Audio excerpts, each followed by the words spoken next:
And welcome back. This is your man Warrior, and this is about the Sith Raid. Now, a lot of people want to know why the Sith Raid. And first, it's just going to be fun. Two, it's, puzzle solving at its finest. And three, guild cooperation, right? We know Darth Nihilus was one of the best received characters in the game in history. And so why not bring in a cool, angry Sith zombie in Scion? And of course, we can reimagine the Treyas Academy through this. Now, you'll notice that they've removed the escape button in this new raid, which will allow for them to add more content. What that means is the amount of real estate they have on a screen is only so much, and they can't add other things on the screen without taking something away, especially if you look at people playing on those old school iPhones. There's just not enough room. But that means there's future content coming out, and they need some of the real estate on the screen for that. We're going to talk about Phase 1, which is versus Nihilus. We're going to talk about Phase 2, which is against Darth Sion, and we're going to talk about Phase 3, which is against Traya, and then Phase 4, you're going to be screwed because you're going to have to fight all three at the same time. You're going to have to learn all of their abilities from the first three phases, learn all their mechanics, and then learn how best to combat them. Now, there will be some raid bonuses. This is going to be healers. All healers are going to get a flat 20,000 additional health, which is going to significantly improve every healer across the board in how much. They're also going to get more tenacity, which is really going to help, and they're going to help apply additional heal over times onto their teams by being available. So healer bonuses are a thing. Plus, there's going to be some dark side rivalry. There's going to be bonuses for both Night Sisters and the Sith when they fight. There'll be offense bonuses, so they're going to get an offense boost. They haven't told us exactly how much, but that's pretty cool. Also, there's an ability called Capture or Killed for bounty hunters. Bounty hunters are going to get an offensive stack every time one of the ads or whoever dies. When you kill someone, your bounty hunters will get more offense, and this ability is going to go from phase to phase potentially. So if your bounty hunters end Phase 2 and go into Phase 3 and they stacked a bunch of offense from Phase 2, killing all the ads, they're going to go into Phase 3 with all that additional offense. So really, it's going to come down to strategy on what teams you're going to want to use at the beginning, middle, or end. Also, there's going to be galactic heroes. The galactic heroes are going to have special buffs. Now, they haven't said exactly what raid bonuses galactic heroes will get, but the 4 galactic heroes are all light side, obviously, because they're going against the dark side, and it will be Commander Luke Skywalker, Anakin, Yoda, and Jedi Training Rey. And the abilities, like I said, could potentially persist from phase to phase, depending upon whether those characters are actually making their way from Phase 2 to Phase 3. So that's pretty awesome. All right, now let's get right into it. First thing you want to note is they have it in 1x speed for a reason. They want you to be able to see the mechanics at work so you can kind of understand and deconstruct these, so to speak. The next thing I will say is I'm going to go through Phase 1, 2, and 3. Phase 4, there's no footage, but just know in Phase 4, you're going against all three of the Sith Triumvirate. So in P1, in Phase 1, you're going against Nihilus and some Sith Marauders and the Sith Assassin, Sith Marauder. And then there's a new mechanic. It's called Unbreakable Will. And you get that Unbreakable Will. You can see it's like blue and it looks like a defense thing.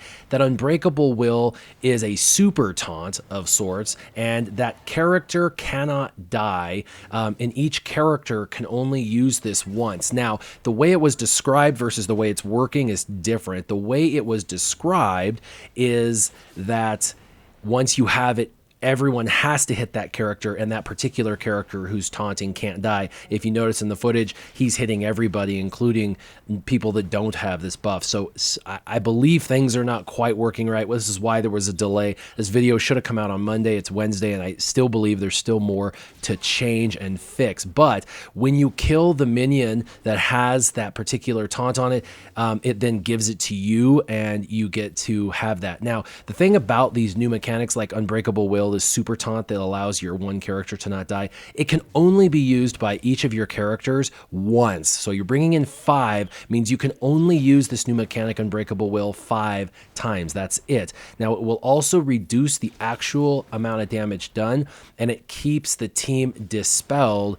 as a tip. So one of those things about Unbreakable Will is, like I said, you're going to have to time it and decide when do you want to use it and when not. Now, like I said, in the footage of this particular Phase 1, it doesn't show the Unbreakable Will as an ability, and it doesn't show it forcing him to auto taunt. Some things really quick in phase 1 is Nihilus, the damage you do, a great percentage of it actually goes to his protection and prevents him from actually taking damage. And so that is why they said that Visasmar is going to be so critical, because she's going to get that defense penetration, which is going to allow for you to do more genuine damage to Darth Nihilus in phase 1. Also, if you're looking at Darth Nihilus and how he hits, you'll notice that Darth Nihilus doesn't even care about protection. The damage that he does goes straight to health. Now, you know everybody's health pool is significantly lower than their protection pool,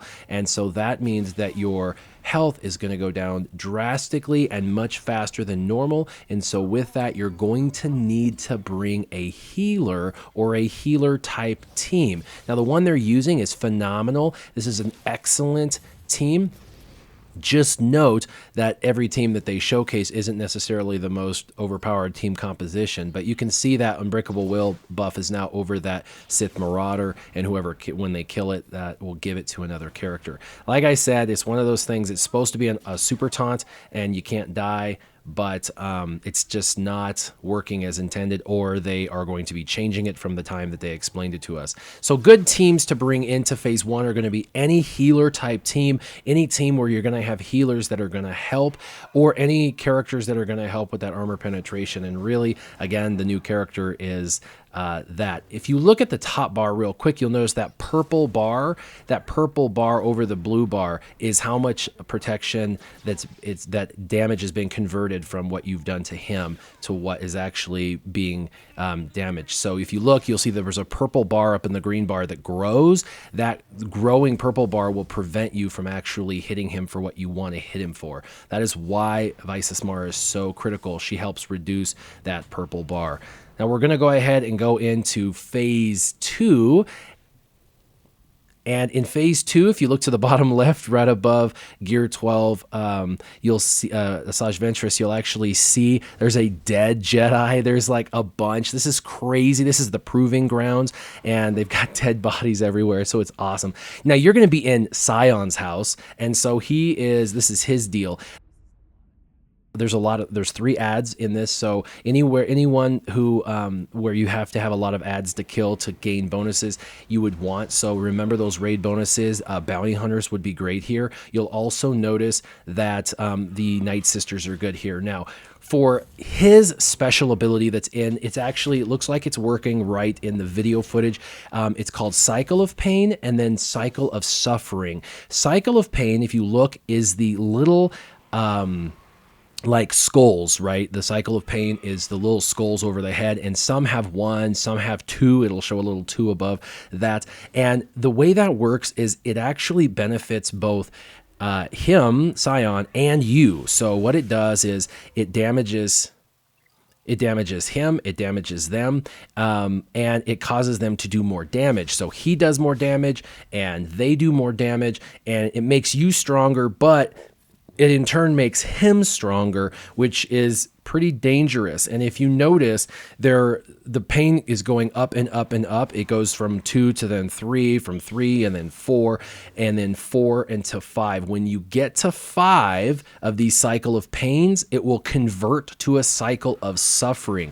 When cycle of suffering is happening, the amount of damage he does is ridiculous. And so you've got to counter to this, because again, it's going to help you do more damage and it will help him do more damage, but it's actually, at some point, it's going to be so severe, the damage he's doing, that he'll be able to one-shot all your characters, and you don't want that. So there is a built-in counter that is an ability you'll get to use, and you've already probably seen it used once, and that is called Soothe. So the ability is called Soothe. It's the one on right above all your abilities to the right. You'll notice there's this new unique ability above your abilities, and that Soothe removes all of the cycle of pains that are on you, so that way it kind of resets that, because what you don't want is for him to go into the cycle of suffering. And if anyone on your team has cycle of suffering, he has it. So watch this, he's gonna get it here soon. Once your character gets the cycle of suffering, then he will get the cycle of suffering. So you got to be really, really careful because, like I said, his damage goes up every single time. And so the only way to really keep it in check is to make sure that you're cleansing yourself occasionally. So it's a balancing act, which is really crazy. The more, there it goes, he's now at cycle of suffering. The amount of damage he does is going to be significant. Look at his buff. It's much different than the buffs over their head. And he got it because old Daka got cycle of suffering. Now you see he's not critting and he's hitting for over 17k on a non-crit. So basically you want cycle of suffering because it helps you do more damage to him, but you also want to be able to cleanse it to kind of keep him in check. It's the balancing act. How much do you want to use the ability and how much do you want to cleanse the ability to make sure you can survive? Because if you let it go unchecked, you're going to do a lot of damage, but he's just going to one-shot all your fools. So you really got to decide on how you want to balance this. But 5 cycle of pains then turns into a cycle of suffering, and once he has that cycle of suffering, he does significant more damage. And so each of these characters can use this soothe to get rid of their cycle of pains that they have on them. So you've just got to make sure. You see she had cycle of suffering, and you see she did 28 something thousand, which is far more than she normally does. So again, it will help you really do a lot of damage, but you notice he did a ton of damage on that AoE and he normally doesn't. So this is going to be interesting to see what kind of team compositions people use. Now they're using Night Sisters, and I highly recommend Night Sisters in this because I believe Night Sisters will be the best team to push this cycle of suffering. It will allow you to do mad damage to him, allowing all your characters to go to that cycle of suffering, but you'll have a tank that he's going to be hitting with his attacks, and that is going to kill the tank, but that's okay because the tank just comes back to life over and over and over. Now, the only concern on that is his AoE. When you see his AoE coming up, you're going to have to start cleansing all of your guys to make sure that when he does the AoE, he doesn't just one-shot everybody in that AoE. But it's a really unique and very cool buff. And again, remember, Soothe is the ability to kind of counter and cleanse yourself. So how much do you want to push your luck with this additional damage that you're going to get from these pain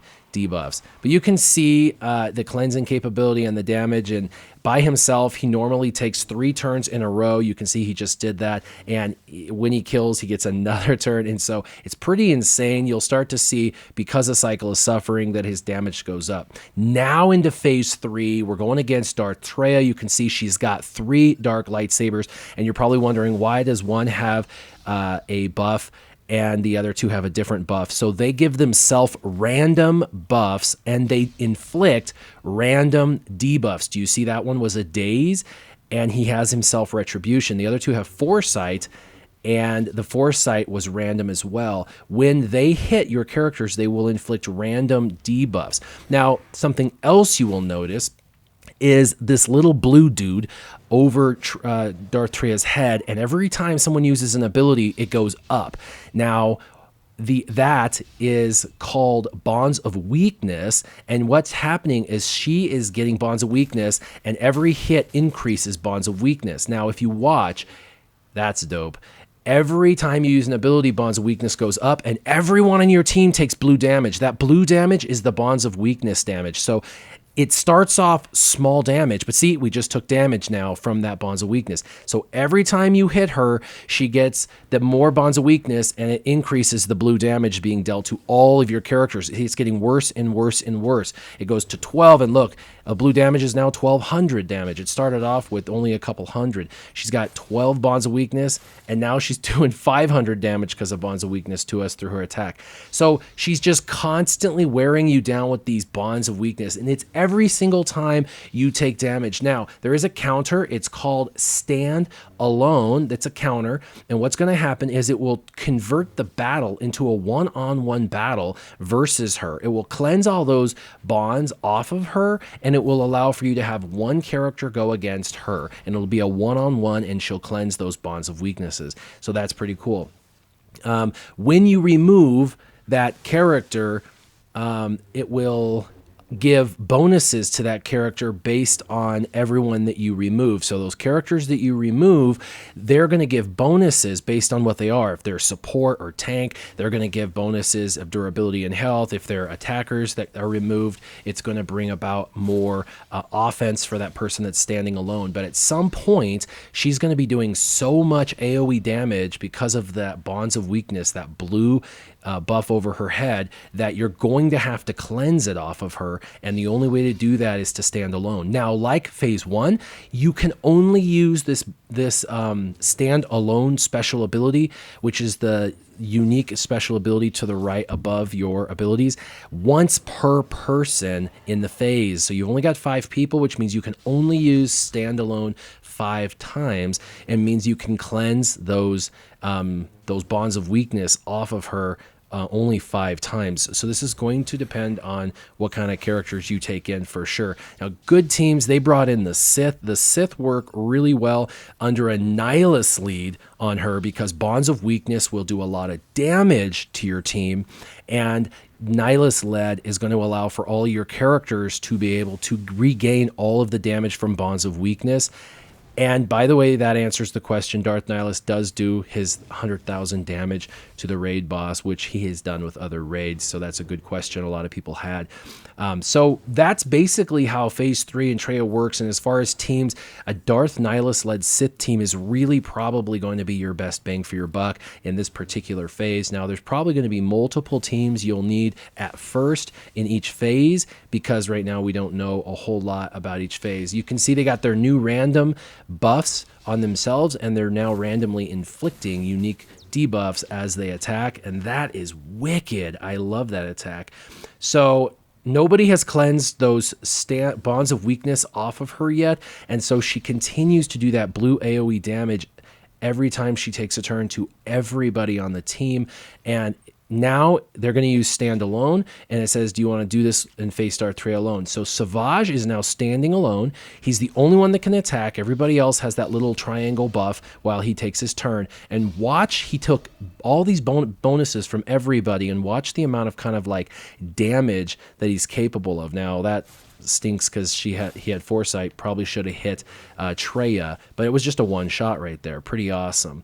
And it only lasts for a couple of turns, so you really need to take advantage of it. But if you notice, the blue buff over her head called Bonds of Weakness is now, it was reset. Now it's back down to 2. So the AoE damage she's going to do is going to be lowered. Yes, there's a small window. You'll notice that every single time you kill her sabers, she will falter for a minute, and that gives you a small window to basically pummel her as much as you can pummel her in there, and that's basically how it is. But that small window isn't very much. Remember, standalone's a single-use ability, and those sabers get random buffs and inflict random debuffs. So I hope this has helped you guys. I hope you enjoy the artwork. I think the artwork is the absolute best part of this.